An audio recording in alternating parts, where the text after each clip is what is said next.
Boa tarde. Aqui já é tarde, já é quase boa noite, na verdade.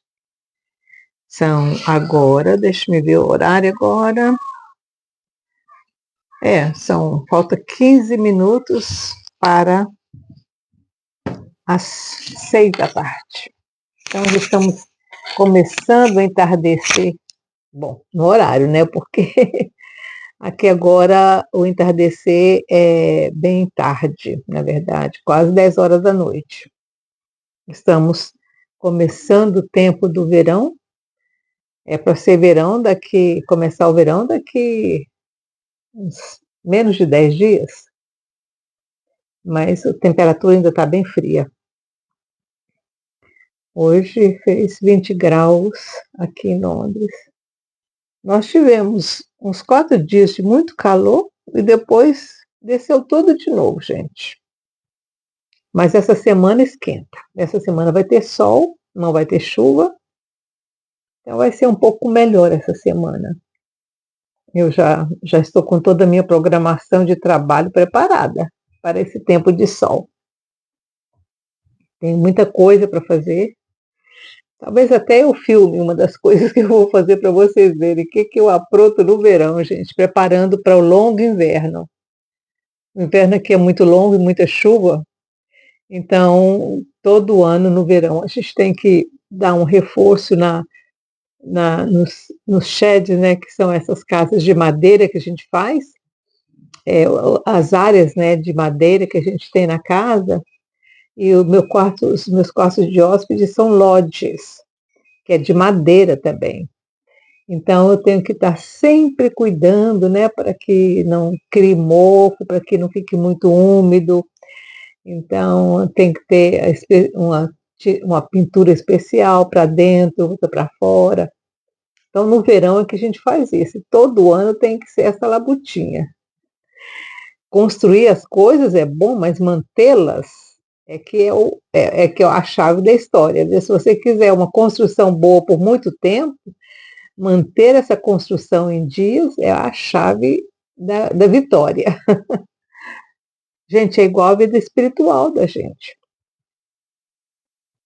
Não é só você, convertir e está salvo. Não. É um processo. Estamos aprendendo isso com Jesus. É um processo.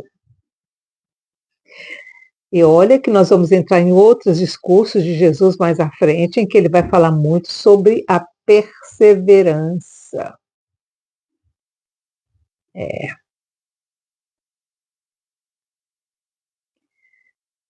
Paulo fala sobre isso. Aqueles que salvam todo mundo e perdem a sua própria alma. Se Paulo falou isso, é porque é possível acontecer. Então, como Jesus está ensinando os discípulos aqui, o caminho para o reino é um caminho de crescimento. Se você para de crescer, se você para de produzir, o que acontece com a árvore? É cortada. Jesus deu um exemplo muito grande para os discípulos com relação a isso. Lembra do episódio da figueira? Quando Jesus, na sua última viagem a Jerusalém com os discípulos, Jesus saiu de Jerusalém para a casa de Lázaro, para um café da manhã com Lázaro. E aí, no entardecer, quando ele saiu, passava de Jerusalém e no final da tarde ele ia para a casa de Lázaro para dormir, ter o café da manhã e depois voltar para Jerusalém. Nessa ida, ele teve fome. Jesus sentiu fome. E aí ele viu uma figueira linda, maravilhosa, cheia de folha. Ele pensou, se tem folha, tem fruto. Por quê? Porque a figueira, eu tenho um pé de figueira aqui na minha casa. Antes de dar folha, o fruto está lá.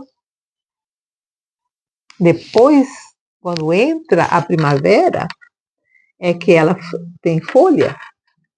Mas o fruto já está lá, que ele ficou lá esperando passar o inverno para ele crescer e madurar no verão. Eu observo o meu pezinho de figo, agora ele está os figos que ficaram do ano passado, das florzinhas que nasceu ano passado, e veio os figozinhos desse tamanhozinho, aí entra o inverno, eles frozen, eles ficam gelados. E aí eles param de crescer e ficam esperando entrar a primavera para eles começarem a crescer. Mas aí a árvore também dá folha.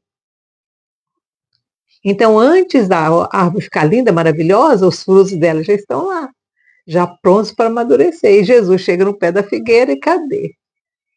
Ela não tinha fruto, ela só tinha folha. Aí o que Jesus falou? Nunca mais ninguém coma o fruto de você.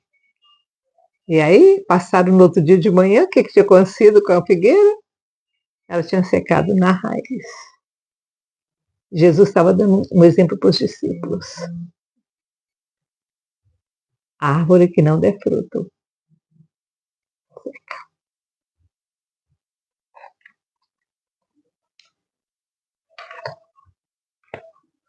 O caminho para o reino é progressivo. Vamos lá? Esse é o vídeo número 7. Estamos caminhando desde a época, desde o momento de Jesus chamando os discípulos, né, os primeiros 6. Nós estamos falando das falas de Jesus depois do batismo. Aí no dia seguinte da ordenação, daquele sermão que Jesus deu, que os discípulos ficaram sem saber o que acharam muito difícil, né? A missão de apostolado.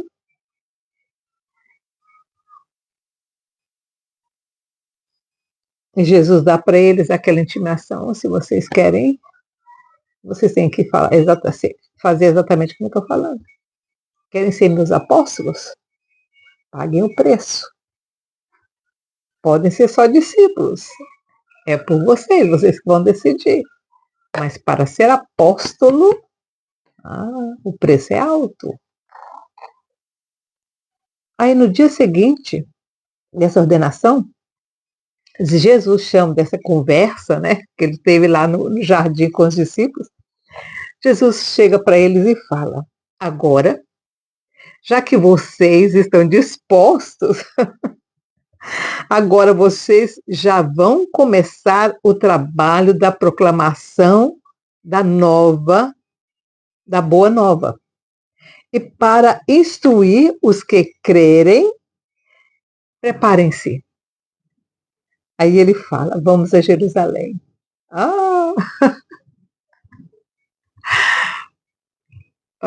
Enquanto era só possibilidade, os discípulos estavam mais assim, corajosos. Quando Jesus falou para eles: então vamos descer para Jerusalém, preparem-se, arrumar as coisas e nós vamos descer.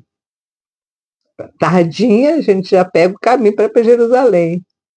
Gente, era janeiro. Jesus queria passar o primeiro Páscoa com os discípulos em Jerusalém. Então ele queria descer para Jerusalém em janeiro, ia descendo devagarzinho, né, de vila em vila, até chegar lá. E nesse caminho ele ia proclamar o reino. Então ele disse: agora, já que vocês, né, estão preparados, vamos começar. Vamos começar o trabalho da proclamação da Boa Nova.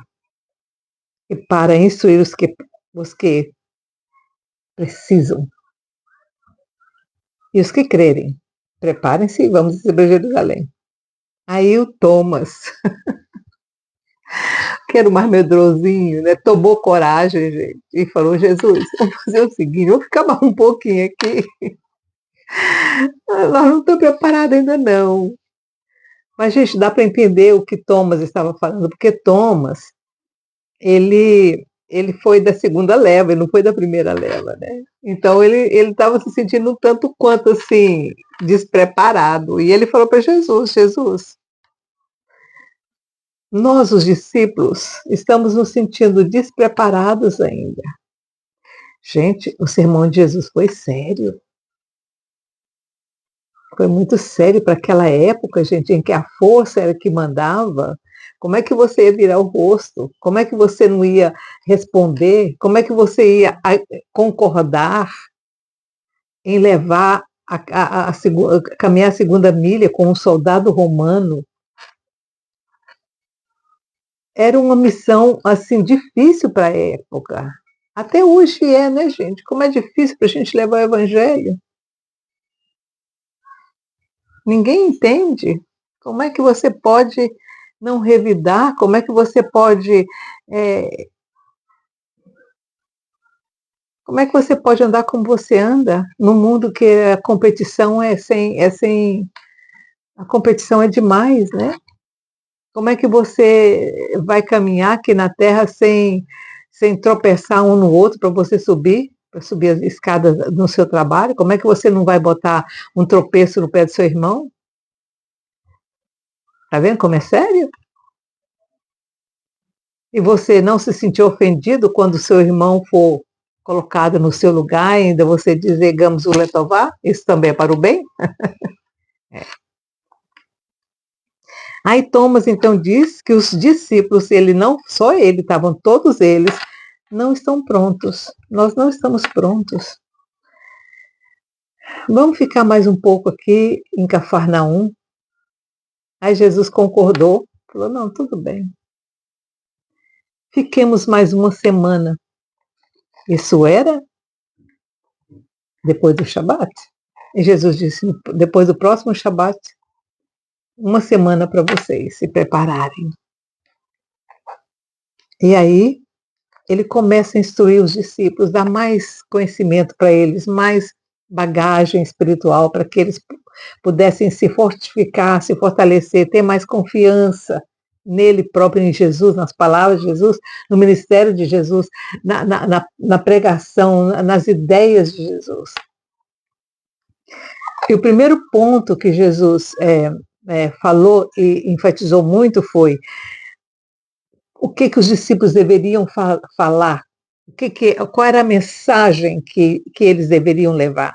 Primeiro, a revelação de Deus como Pai aos homens. Gente, naquela época, Deus era um juiz punidor. Não era um pai amoroso. As leis de Moisés eram todas de punição.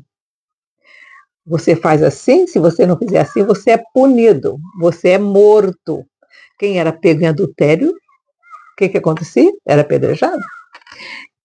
Quem era pego tendo sexo homossexual era apedrejado. Quem era a pessoa. Nossa, se você voltar nas leis que nós já estudamos, você vai ver como é que as regras eram muito duras para o povo. E agora revelar um pai que ama. E Jesus diz isso para os discípulos. Então, o primeiro ponto que vocês vão enfatizar com o povo é a revelação de um Deus como pai amoroso, não como um pai punidor. Aí já era porque a igreja, o templo, os fariseus, os saduceus, os religiosos da época, os sacerdotes, eles controlavam o povo pelo medo. Então, se você fizer isso, você vai ser apedrejado, você vai morrer. Se você fizer aquilo, você vai morrer. Se você não lavar sua mão antes e não fizer todas aquelas rituais que existiam da época, até hoje eles têm, aqueles rituais rigorosos, se você não fizer aquilo, você é punido. Punido literalmente, gente. Então, Jesus mostrando um pai que era amoroso, ao invés de ser punição, era uma coisa muito diferente. O segundo ponto que Jesus enfatizou foi levar as pessoas a terem consciência de que são filhos de Deus eterno, de Deus eterno.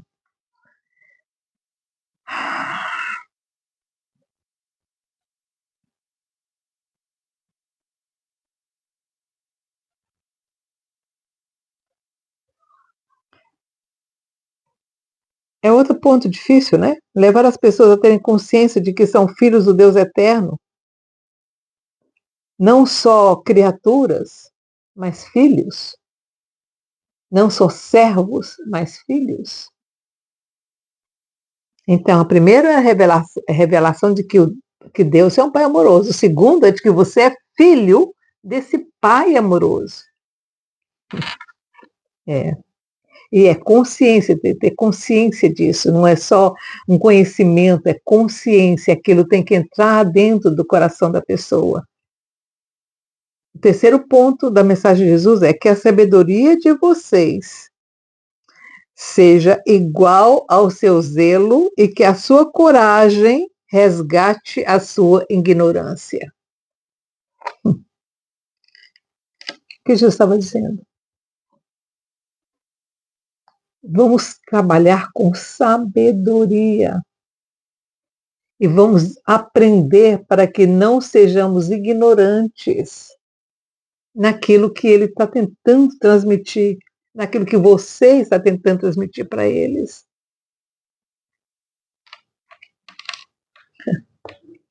Esses 3 pontos são o que Jesus tentou enfatizar para eles. Não é necessário só ter coragem, é necessário ter conhecimento. Por isso que Jesus enfatizava tanto a falar com eles em exemplos, em parábolas. Ele contava, ele era um contador de histórias, então as parábolas que Jesus contava e falava com os discípulos é para que eles pudessem assimilar o conhecimento, era a forma mais fácil que Jesus tinha de passar para os discípulos um conhecimento da eternidade, um conhecimento de quem ele era, de quem que o Pai era. Por isso que ele usa tantas parábolas, como a parábola do filho pródigo, a parábola do pai que resgata, a parábola a parábola dos servos bons e dos patrões. Então ele usou muita parábola para que os discípulos pudessem assimilar a mensagem que Jesus estava trazendo, através de histórias, porque quando você conta a história, você assimila aquilo que você está contando. Aí durante esses 7 dias, Jesus esteve com todos os discípulos o tempo todo. Quando ele não estava com um, ele estava com outro.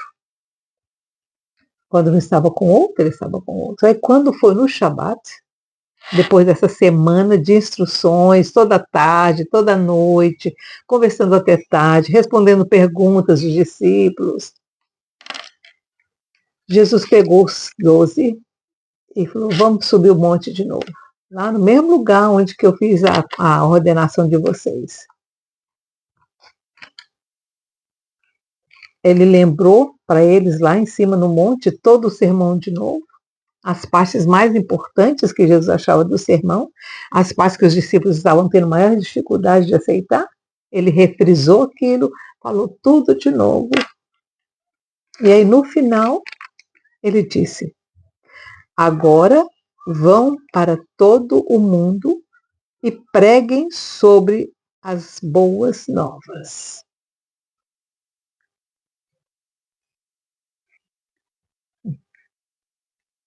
Os discípulos disseram que estavam prontos, né? Então ele disse, depois dessa semana, depois de conversarmos tanto, depois eu falar com vocês tudo aquilo que eu falei do sermão passado, ele fala agora, vão para todo mundo e preguem sobre as boas novas do reino do Pai. Liberem os cativos espirituais, conforte o oprimido e ministre a quem está aflito. Gente,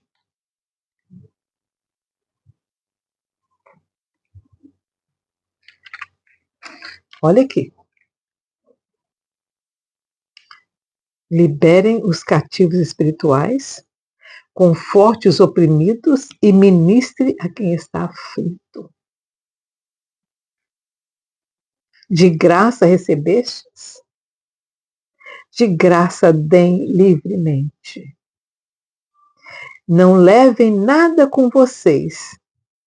Não leve, o que ele falou, né? Não leva roupa, não leva dinheiro. Todo trabalhador é digno de sustento. Então, aonde eles estivessem, ali eles iriam comer. Lembra que a gente já falou isso quando estudamos sobre Jesus? Prestem atenção, eu estou enviando vocês como ovelhas para o meio de lobos. Então, sejam espertos como serpentes e inofensivos como pombas.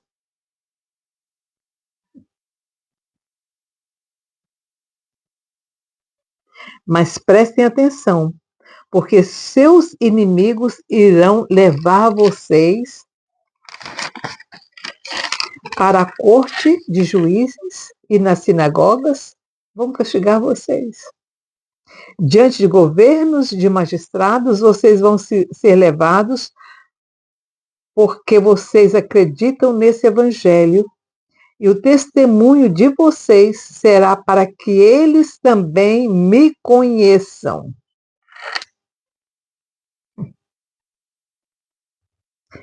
Aqui Jesus estava quase que profetizando. E quando vocês forem levados a julgamento, não fiquem ansiosos sobre o que vocês vão falar, porque o Espírito do meu Pai que habita em vocês vai falar através de vocês. Alguns de vocês vão ser martirizados. A palavra que Jesus usou aqui não foi essa. Foi aquela que, se a gente falar aqui, né, na plataforma, o vídeo vai ser. Então, eu usei essa palavra martirizados para não usar aquela palavra, tá? Que todos eles, quase todos eles foram, né? Alguns de vocês vão ser martirizados e antes que o reino seja definitivamente implantado na terra, vocês serão odiados por muitos por causa do evangelho. Gente, olha esse detalhe. Alguns de vocês vão ser martirizados e antes que o reino seja definitivamente implantado na terra, vocês serão odiados por muitos por causa do evangelho. Mas não tenham medo.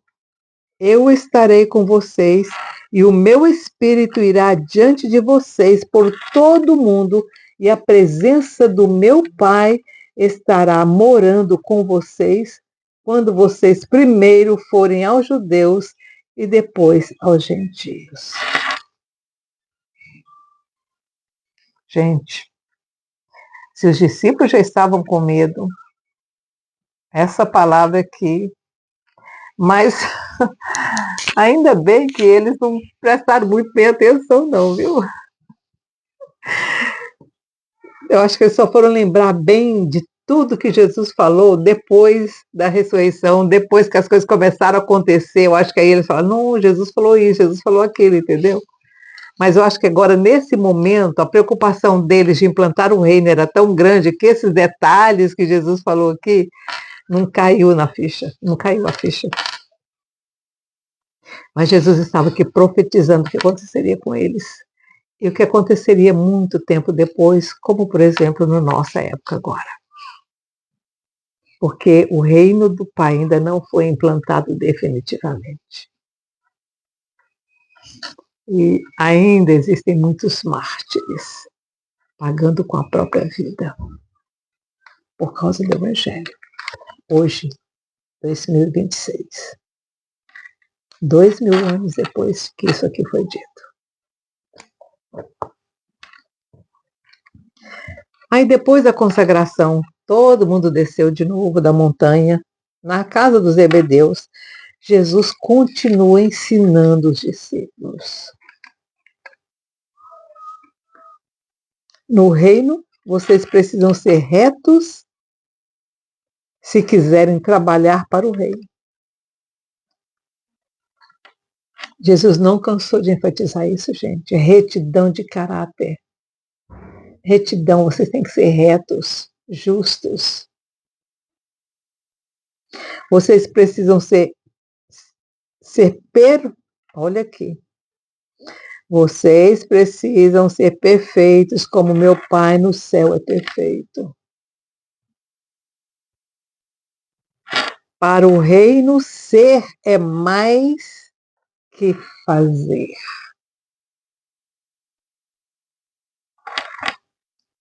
Jesus repetiu isso várias vezes. Você precisa ser e não fazer. Se você é, naturalmente você faz. Mas se você só faz e não é, ele fala, eu vou cortar e jogar no fogo.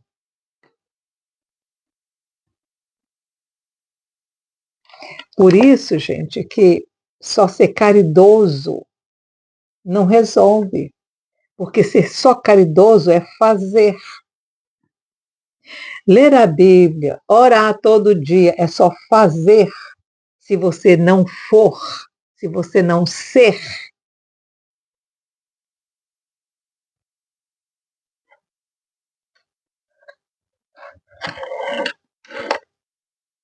Está aqui dentro que é importante. O que está aqui dentro que é importante. Lembra o que Jesus disse? A intenção do coração é muito mais importante do que a ação em si. O que te levou a fazer? O que te levou a ser caridoso? Foi o amor que você tem ao Pai, à criatura? Aí a intenção é boa. Aí a intenção é do coração do Pai. Porque Jesus disse, o Pai manda a chuva sobre bom e sobre mal. Ele faz o sol nascer sobre o bom e sobre o mal. Então a intenção do Pai é sempre boa, de ajudar, de resgatar, de trazer. Qual que é a sua intenção quando você faz as coisas? É de resgatar? É de trazer? É de levar a nova? É de mostrar que Jesus vive em você? A intenção do coração é que manda, por isso que Jesus fala, não é fazer, é ser. Eu quero que vocês sejam e não façam só. Porque se você for, você faz. Porque é natural de Jesus cuidar de mim, Jesus é mesmo assim. Então teria que ser natural de você cuidar do seu irmão, porque você é Jesus encarnado. Se ele habita em você, você não vive mais sozinho. É como Paulo disse, não vivo mais eu, mas Cristo vive em mim. E as coisas que eu não faço porque eu quero, eu faço porque Jesus habita em mim e quer que eu faça assim. Hein? Chega a estatura de Paulo?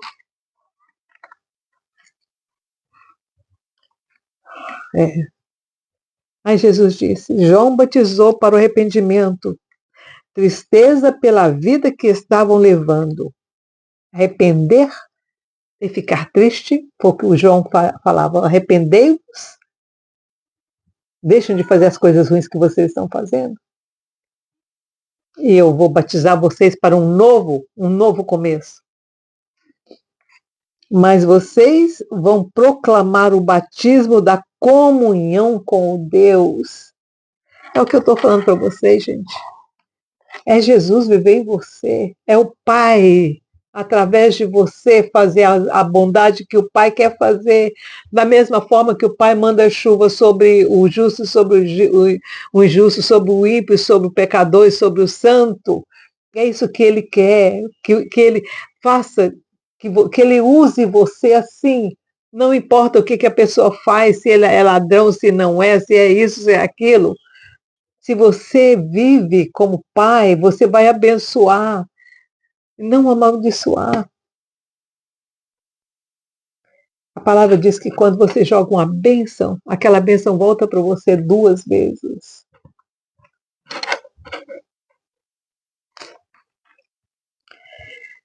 Ai, preguem o arrependimento para aqueles que necessitam se arrepender. Jesus não aboliu o arrependimento. Ele disse: preguem o arrependimento para aqueles que necessitam de arrependimento.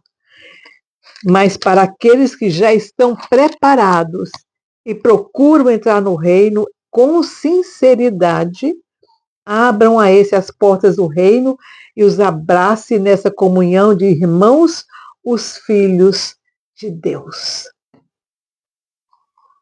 Jesus achou uma forma muito simples depois,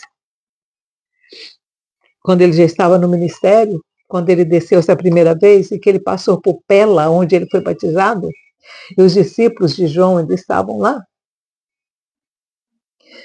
Ele achou uma forma muito simples de arrumar isso. Os discípulos de João pregavam arrependimento e batizavam, e os filhos e os discípulos de Jesus levavam as boas novas do reino. E isso ficou por muito tempo, durante todo o ministério de Jesus. Os discípulos de João caminharam com Jesus e batizavam. E os discípulos de Jesus não batizavam. Eles proclamavam o reino. Aí o Thomas, sempre o Thomas falou assim para Jesus: Jesus, mas o Senhor disse que a gente tem que nascer de novo e ser como criança. Como é que eu vou, como criança, eu vou ser esperta como a serpente?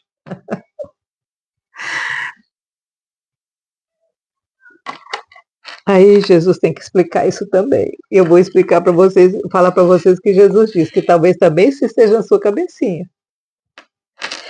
Aí Jesus fala: até quando vou ter que explicar tudo a vocês de novo? Vocês sempre insistem em levar tudo que eu ensino ao pé da letra. Quando pedi que vocês se tornassem como criancinhas, como preço para entrar no reino, não me referi à facilidade de se enganar. Há disposição para acreditar em tudo e nem a rapidez em confiar em estranhos para agradar a todos. O que desejei que vocês me entendessem com a ilustração é sobre a relação de filho e pai. Quando Jesus disse que a gente tem que se tornar como uma criança, e ele pegou o filho de Pedro e colocou no colo, e disse para os discípulos: se vocês não se tornarem como essa criança, vocês não vão entrar no reino. É justamente isso. Jesus ali naquele momento se colocou como pai, e aquela criança como filho. A confiança que aquela criança teve no pai, de sentar no colo do pai, e a deixar que o pai abraçasse. Era essa a intimidade que Jesus quer que nós tenhamos com o pai. Não é você se deixar enganar por um estranho, alguma coisa assim. Não é isso, não é essa inocência da criança. É o amor. É a comunhão, é a ligação que existe entre pai e filho. Ou mãe e filho, né? Naquela época, falava mais, era pai. Vocês são as criancinhas que procuram entrar no reino do seu pai. Entendeu? Nós somos filhos dele. Nós temos nessa parte da nossa cabeça, como é que eles falam? No Ori, nós temos no nosso Ori essa ligação direta com o Pai. Direta. O Espírito do Pai habita nos homens, através do fôlego de vida. O Pai é o único que é o transmissor de vida. Só Ele concede a vida. Se eu tenho um bebê dentro de mim, é porque a vida dele está em mim e me faz gerar. Sem ele não há geração de nada. Sem eu estar vivo e respirando, não gera. Um corpo morto não gera vida. Por quê? Porque a vida do Pai está em nós. Vocês são as criancinhas que procuram entrar no reino do seu Pai.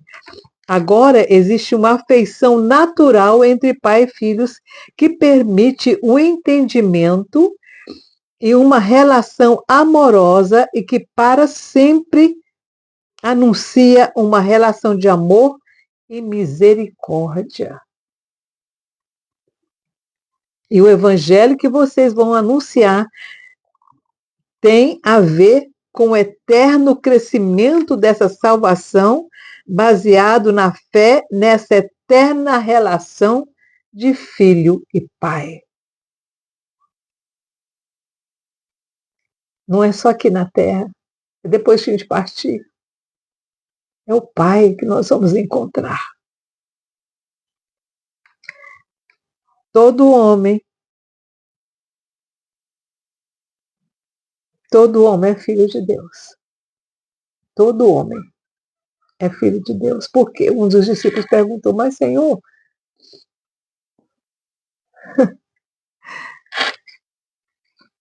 o samaritano é filho de Deus? E Jesus disse, todo homem é filho de Deus.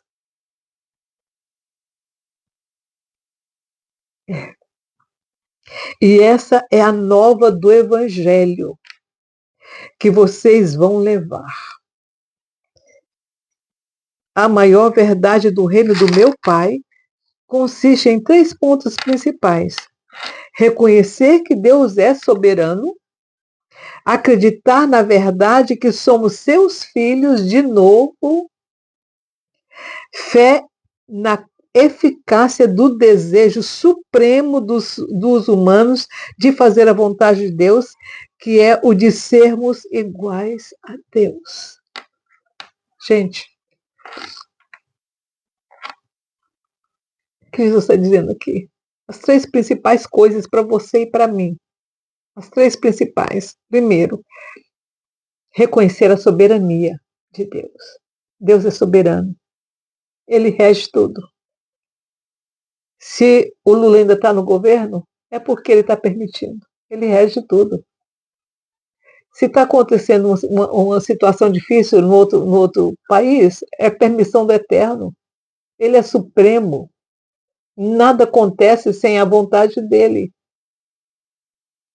Se houve um acidente, se tem um câncer ali, é a suprema vontade. Se você reconhecer que Deus é soberano, ele tem controle sobre todas as coisas, aí você vai entender por que a palavra diz em tudo dai graças, porque essa é a vontade do Pai.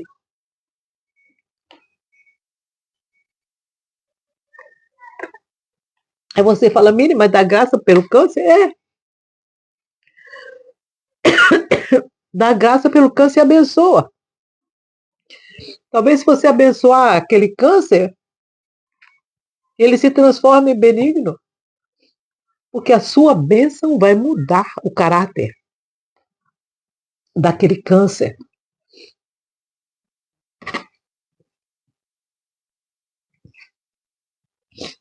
Abençoar essa alergia que eu tenho.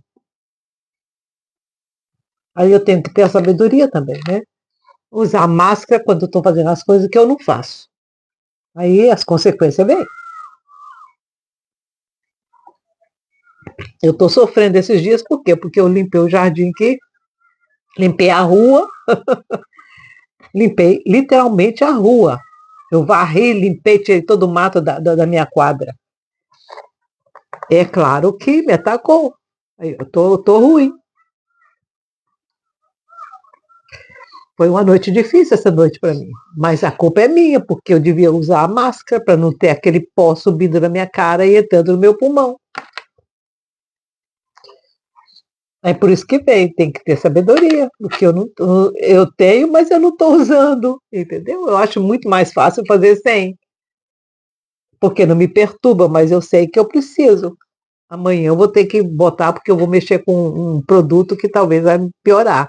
Então amanhã, com certeza, eu vou ter que colocar. Que eu vou subir no telhado para fazer um trabalho e eu vou usar um produto químico para vedar, então eu tenho que usar uma máscara, porque senão depois à noite vai ser pior ainda do que está. Reconhecer que Deus é soberano. Deus me deu esse corpo físico, que eu não cuidei direito, por isso que eu tenho alergia. A alergia veio por quê? Porque eu trabalhei com muito produto químico de limpeza. E depois eu trabalhei também como terapista, então usei muito óleo, cheiro. Veio as consequências. Por isso que os médicos têm que usar máscara. Dentista usa máscara. Eu tentei evitar. Mas a dona Miriam não usou, né? Agora ela sofre as consequências. Segundo ponto, acreditar na verdade que somos seus filhos. Nós temos que acreditar, e isso não é só acreditar, eu creio. Não, isso tem que ser uma realidade. Deus é soberano, ele é soberano, mas eu sou filha dele. Então, se eu sou filha dele, eu tenho genes dele, eu tenho a genética de Deus. Se Deus é o meu pai, eu tenho a genética dele. E a outra coisa é fé naquilo que Deus pediu que nós fizemos. E que eu vou fazer tudo o possível para ser perfeito como ele é perfeito. Isso está na palavra também, gente. Isso é uma das exigências que Deus transmitiu através dos profetas. Sede perfeitos como meu Pai do céu é perfeito. Ele sempre disse através do profeta, falou através de Moisés, sede perfeitos como Deus é perfeito. Desde o comecinho tem essa proposta do eterno. Desde o Éden tem essa proposta do eterno. A gente vai ver isso no Éden, com Abel e Caim. Quando Deus rejeitou a oferta de Caim, porque Caim estava fazendo aquilo só para fazer. Só fazendo, não sendo. E Deus não ia aceitar uma coisa que era só de fazer. Vou fazer por fazer. Não. Você tem que ser. E Caim não entendeu a mensagem do Eterno. Ele não queria ser igual ao Eterno. Já Abel queria.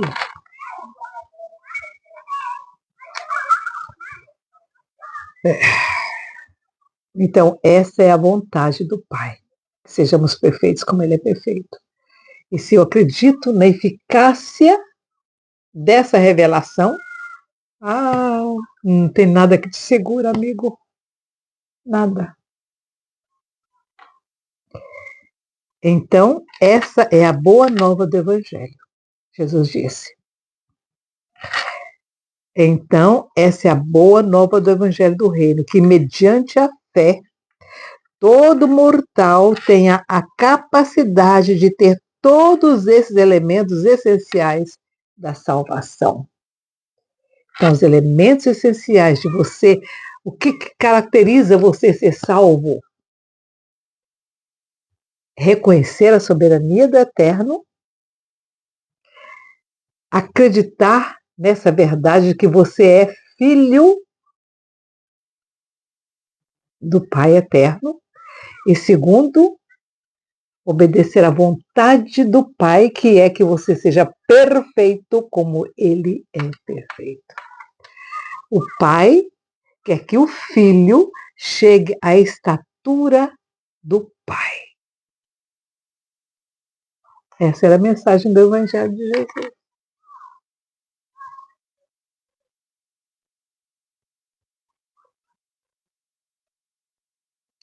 É mais profundo do que talvez você tenha pensado que fosse. Não é só crer que está salvo. Você tem que ter esses passos de crescimento. Gente, não adianta você dizer, eu fui para a igreja pedir perdão, aí no outro dia você faz a mesma coisa que você estava fazendo antes. Você nunca vai chegar à estatura de varão perfeito. Você nunca vai poder dizer que Jesus habita em você, porque Jesus nunca faria aquilo que você fez.